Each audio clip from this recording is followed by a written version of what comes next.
The wise person should be aware of being wise. Wisdom, you might say, is not only an awareness of what to do in various kinds of situations, it's an awareness of being wise. It's an awareness that you do know what to do in those circumstances.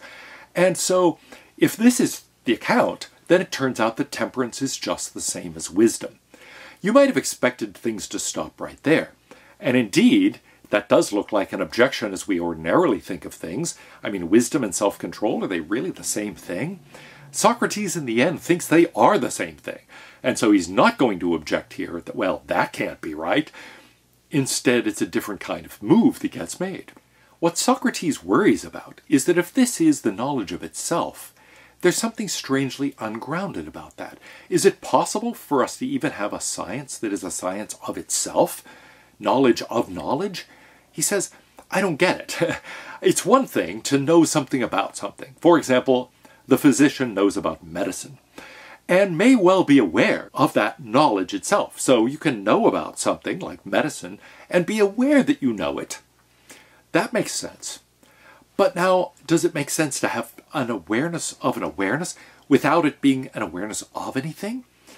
I think what a lot of people anyway interpret this as being about is something like the theory of knowledge, the philosophy of science, some kind of awareness of knowledge itself, something that is a science of knowing things, and so knowledge of knowing things. The study of cognition, maybe cognitive science is like this. Anyway, Socrates worries about whether that's even possible. Now, I think there is something about this that may seem strange to us, since we think, well, wait, first of all, I don't see the relevance of this to what we're actually discussing in this dialogue, temperance. But secondly, you might think, actually, there are fields, theory of knowledge, epistemology, cognitive science, those exist. And so it doesn't seem so strange to think that there could be such a thing. I mean, it seems plausible enough to us. But I think that's only part of what is motivating Socrates here. Socrates, in part, is thinking, I don't really understand what the content of this could be. After all, this is supposed to be a virtue that involves awareness of itself. But by itself, if that's all we have, that seems very thin, okay? It is the thing that is related to itself.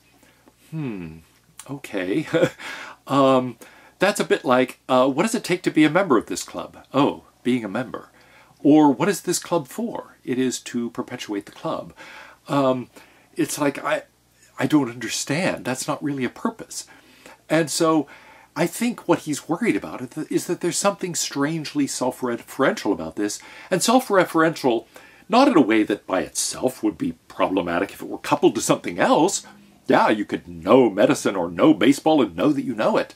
No, it's a matter of, it's like knowing that you know what exactly? That you know that you know that. I mean, it's not clear how we ground this and give it any kind of coherence at all. But put that aside. Let's suppose we can. He goes on to say, what this would come down to is really the content of yet another definition. Temperance is knowing what you know and knowing what you don't know. Maybe that's what it comes down to. The temperate person knows what they know, knows what they don't know. So it's not this strange kind of ungrounded knowledge of itself and nothing else. It's a matter of being aware of your knowledge.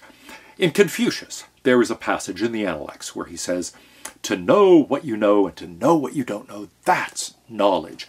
In other words, what you don't know, to know that you don't know it, to be aware of your own limitations. And what you know, to know that you know it, to be aware of the boundaries of your own knowledge.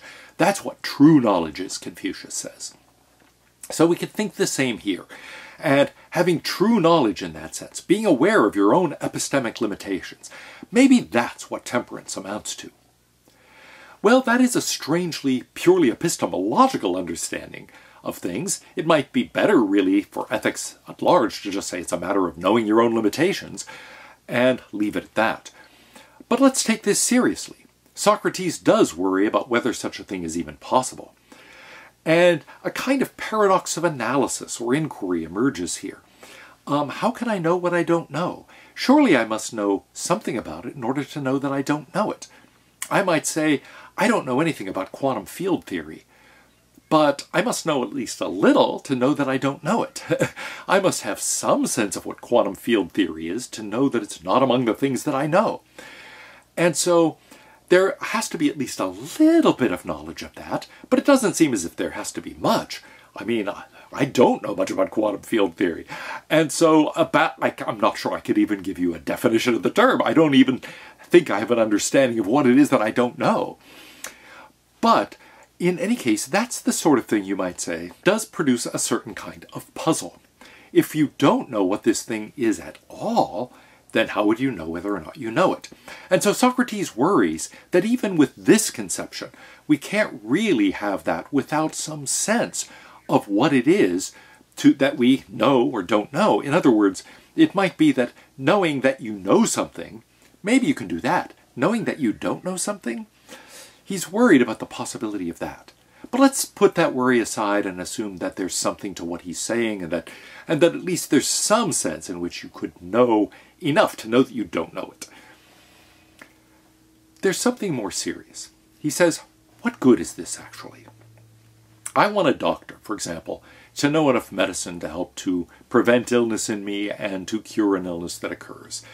Is it important to me that that doctor know that they know what they use in order to treat me? Not really. What about the mathematician? Is it important that the mathematician know how to do a calculation? Or is it important that in addition to that they know that they know? He says, I don't really care whether they know that they know. What I care is that they know, and that they be able to put that into practice. Now, I think this is a little too quick, and especially if we focus on the other side, it's pretty important to know that you don't know certain things, so you stay within the bounds of your knowledge. If we have engineers building bridges thinking they know what they're doing when they don't, that's going to be very bad. If we have doctors thinking they know how to treat someone without knowing it, and in fact getting it all wrong, that seems bad too. So actually I think you could make a case that there is practical consequence to knowing what you know and what you don't know, in the sense of, if you know it, knowing that you know it, but if you don't know it, knowing that you don't know it, and therefore resisting the temptation to base serious actions on the part of what you really do not know. And now he says, I have a dream. So what is this dream that Socrates has? Let me report it to you. Socrates says, let's suppose that wisdom is such as we are now defining, and that she has absolute sway over us. Then each action will be done according to the arts and sciences, and no one professing to be a pilot when he's not, or any physician or general or anyone else pretending to know matters of which he is ignorant, will deceive or elude us. Our health will be improved, our safety at sea, also in battle, will be assured. Our coats and shoes and all the other instruments and implements will be skillfully made, because the workmen will be good and true. Aye, and if you please, you may suppose that prophecy, which is the knowledge of the future, will be under the control of wisdom, and that she'll deter deceivers and set up the true prophets in their places, the revealers of the future. Now, I quite agree that mankind, thus provided, would live and act according to knowledge, for wisdom would watch and prevent ignorance from intruding on us. So it would be of some practical value, in short. But whether by acting according to knowledge we shall act well and be happy, my dear Critias, this is a point which we have not yet been able to determine. I think something very important is going on here. Socrates is envisioning a world where, in fact, everybody follows Socratic method. After all, what is Socrates doing in all of these dialogues? What's the whole point of the elenchus, the dialectic, this questioning of people to find out whether they truly know what courage, or temperance, or friendship, or love, or justice is? Well, it's really about that attempt to say knowledge requires understanding, and there must be something hugely important about this. And so that attempt to get clear, to clearly know what you know and what you don't know, does it help? Well, maybe it does help after all. Maybe it does keep you within your proper bounds and keep you from overshooting and safeguard us from deceivers and that type of thing. But here's the worry. Does it really turn out to be enough? And the answer would seem to be no, it's not enough. Because after all, the physician may know what they know and what they don't know, but are they going to use that knowledge for good or for evil? The same thing is true of the general. Is the general going to be using that knowledge of precisely what the limitations of his own abilities and knowledge are to do good things or to do bad things? The same is true of the political leader. The political leader may know what they know and what they don't know. But are they going to use that knowledge for good? That question still remains open. And it's something that haunts Socrates. Now, in connection with the virtue here, I think we get a very interesting sort of dilemma. Because Socrates seems to be suggesting that there are limits to his own method. That in effect it can get you clearer about what it is that you know and you don't know. But it can't really give you the kind of knowledge that is most crucial. There's something else in the background, given his worry about the possible ungrounded nature of this. It looks like we can't really know whether somebody is temperate and know whether we're temperate without being temperate. Just as you couldn't really know whether you know quantum field theory without at least some knowledge of quantum field theory. So you can't know whether or not you, or somebody else for that matter, knows medicine unless you know something about medicine. You might not have to be an expert, though maybe in that case, if you're judging someone else, you really do have to be an expert. And so we might worry that to have this kind of knowledge, this reflexive knowing that you know what you know, and knowing that you do not know what you do not know, maybe that requires real expertise. But if that's true, then you can't judge whether somebody has a virtue unless you yourself have that virtue and have it to a very high degree. So we end up looking at this dialogue and at Socrates himself and think, does Socrates have this virtue? Is he in a position to judge? And that should worry us. If he doesn't, that's not just a failing on his part. That's something that disqualifies him as an evaluator of whether someone else actually has this virtue and knows even what it is. There is one last definition that is not really exactly presented in the dialogue, but is hinted at. If it turns out that this kind of self-awareness of the boundaries of one's knowledge is not enough because it doesn't by itself lead you toward the good, it's something that just makes you aware of the limits of your own skills, but you could use those skills in all sorts of ways for good or for evil. We've got a hint, at least, of another definition, which is that temperance is a knowledge of good and evil. Of course, then we're in the situation that we're in at the end of the Laches, where it turns out that courage is just the knowledge of good and evil. And so we could end this the way the Laches ends, but wait, we thought courage was just one of the virtues, not all of virtue. This can't be right. And so you could say the same here. Maybe temperance can't be this, because after all, this is just what it is to be virtuous. And temperance is just one of the virtues. It's not all of virtue. But actually, we don't get that argument here.